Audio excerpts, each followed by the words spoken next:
नमस्कार दोस्तों, आज हम बात करेंगे देश दुनिया की 25 बड़ी खबरों के बारे में। उससे पहले आपसे अनुरोध है कि अगर आपने हमारे चैनल को अभी तक सब्सक्राइब नहीं किया है तो प्लीज चैनल को जरूर सब्सक्राइब करें और हाँ, वीडियो को अंत तक जरूर देखें और कमेंट में यह भी बताएं कि यह वीडियो आप किस शहर या राज्य से देख रहे हैं। तो चलिए नजर डालते हैं आज की तमाम बड़ी खबरों पर।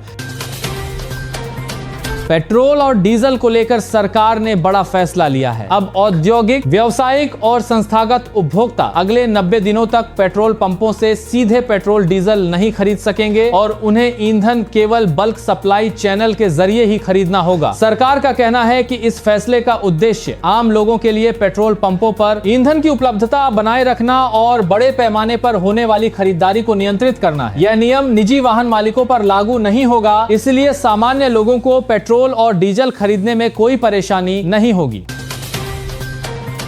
नीट छात्रों के लिए बड़ी राहत की खबर सामने आई है। एनटीए ने 21 जून को होने वाली नीट यूजी री एग्जाम के लिए अभ्यर्थियों को 15 मिनट अतिरिक्त समय देने का फैसला किया है, जिससे अब छात्रों को परीक्षा पूरी करने के लिए कुल 195 मिनट का समय मिलेगा। परीक्षा दोपहर 2 बजे शुरू होगी और शाम 5:15 तक चलेगी। साथ ही प्रश्न पुस्तिका में रफ वर्क के लिए अतिरिक्त पेज भी दिए जाएंगे ताकि छात्रों को प्रश्न हल करने के लिए अधिक समय और सुविधा मिल सके। मौसम विभाग ने 13 जून यानी आज बिहार, उत्तर प्रदेश, दिल्ली, राजस्थान, उत्तराखंड और हिमाचल प्रदेश समेत 17 राज्यों में बारिश, तेज आंधी और बिजली गिरने का अलर्ट जारी किया है। कई इलाकों में 40 से 60 किलोमीटर प्रति घंटे की रफ्तार से हवाएं चल सकती हैं। इसीलिए लोगों को खराब मौसम के दौरान खुले मैदान, पेड़ों और बिजली के खंभों से दूर रहने की सलाह दी गई। साथ ही मौसम विभाग की चेतावनियों पर लगातार नजर बनाए रखने को कहा गया है। बिहार सरकार ने सरकारी शिक्षकों के लिए नया आदेश जारी किया है। अब कोई भी सरकारी शिक्षक या शिक्षिका किसी प्राइवेट कोचिंग या ट्यूशन सेंटर में पढ़ा नहीं सकेंगे। माध्यमिक शिक्षा निदेशक ने सभी जिलों को इस संबंध में निर्देश जारी कर दिए हैं और सरकार का कहना है कि शिक्षक अपनी पूरी जिम्मेदारी स्कूल के छात्रों की पढ़ाई पर केंद्रित करें। आदेश का उल्लंघन करने पर विभागीय कार्रवाई की जाएगी। 3 भारतीय नाविकों की मौत के मामले में ईरान ने अमेरिका की कड़ी आलोचना की है। ईरान के विदेश मंत्रालय ने कहा है कि भारतीयों की जान लेने वाले जहाज पर अमेरिकी हमला स्टेट पायरेसी और सशस्त्र लूट जैसा है। ईरान ने इस घटना को अंतर्राष्ट्रीय नियमों के खिलाफ बताते हुए अमेरिका को जिम्मेदार ठहराया है और मृतक भारतीयों के परिवारों के प्रति संवेदना व्यक्त की है। साथ ही अंतर्राष्ट्रीय समुदाय से इस घटना पर ध्यान देने की अपील भी की गई है। खराब मौसम के बावजूद केदारनाथ में आस्था का सैलाब उमड़ रहा है। उत्तराखंड में लगातार बदलते मौसम और ठंड के बावजूद बाबा केदारनाथ धाम में श्रद्धालुओं की भारी भीड़ देखने को मिल रही है और इस साल अब तक 12 लाख से ज्यादा श्रद्धालु दर्शन कर चुके हैं। खास बात यह है कि बारिश और ठंड के बावजूद श्रद्धालुओं का उत्साह कम नहीं हुआ है। प्रशासन ने यात्रियों की सुरक्षा और सुविधाओं के लिए विशेष इंतजाम किए हैं। अहमदाबाद विमान हादसे के 1 साल बाद गुजरात सरकार ने बड़ा ऐलान किया है। सरकार उस मेडिकल कॉलेज कैंपस के पुनर्निर्माण पर 547 करोड़ रुपए खर्च करेगी, जहां पिछले साल एयर इंडिया की फ्लाइट AI 171 क्रैश हुई थी। इस हादसे में 260 लोगों की जान गई थी और अब सरकार इस जगह को आधुनिक स्वास्थ्य और शिक्षा केंद्र के रूप में विकसित करेगी। नई योजना के तहत अस्पताल, रिसर्च सेंटर, हॉस्टल और छात्रों के लिए आधुनिक सुविधाएं तैयार की जाएंगी।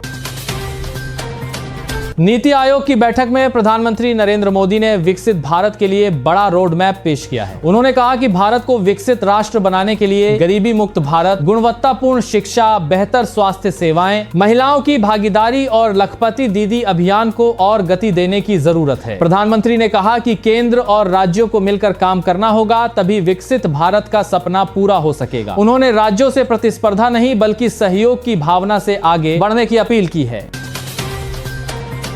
दुनिया की अर्थव्यवस्था को लेकर विश्व बैंक ने बड़ी चेतावनी दी है। विश्व बैंक ने 2026 के लिए वैश्विक आर्थिक विकास दर का अनुमान घटाकर 2.5% कर दिया है। रिपोर्ट में कहा गया है कि पश्चिम एशिया में बढ़ते तनाव और तेल की कीमतों में उछाल का असर कई देशों की अर्थव्यवस्था पर पड़ सकता है। भारत की अर्थव्यवस्था के मजबूत बने रहने की उम्मीद जताई गई है, लेकिन विकास दर के अनुमान को घटाकर 6.6% कर दिया गया है।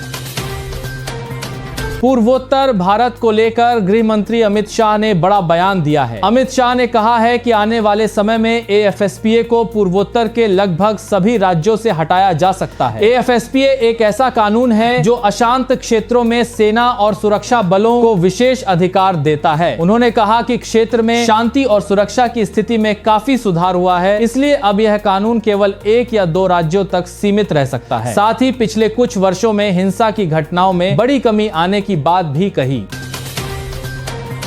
नई कार खरीदने की योजना बना रहे लोगों के लिए जरूरी खबर है। टाटा मोटर्स ने घोषणा की है कि 1 जुलाई 2026 से उसकी कारों और SUV की कीमतों में बढ़ोतरी की जाएगी। कंपनी के अनुसार वाहनों की कीमतें मॉडल के हिसाब से 1.5% तक बढ़ सकती हैं। बढ़ती लागत और उत्पादन खर्च को देखते हुए यह फैसला लिया गया है।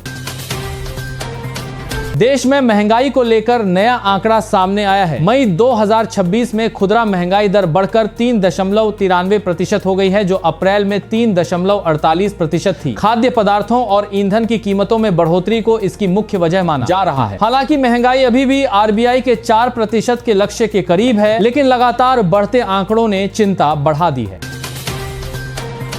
सोना और चांदी खरीदने वालों के लिए जरूरी खबर है। केंद्र सरकार ने सोना और चांदी की बेस इंपोर्ट प्राइस में कटौती कर दी है। बेस इंपोर्ट प्राइस वह कीमत होती है जिसके आधार पर आयात शुल्क की गणना की जाती है। इस बदलाव के बाद आयात लागत पर असर पड़ा सकता है, जिसका प्रभाव आने वाले दिनों में घरेलू बाजार की कीमतों पर भी देखने को मिल सकता है। ऐसे में सोना या चांदी खरीदने की योजना बना रहे लोगों को बाजार की कीमतों पर नजर बनाए रखनी चाहिए।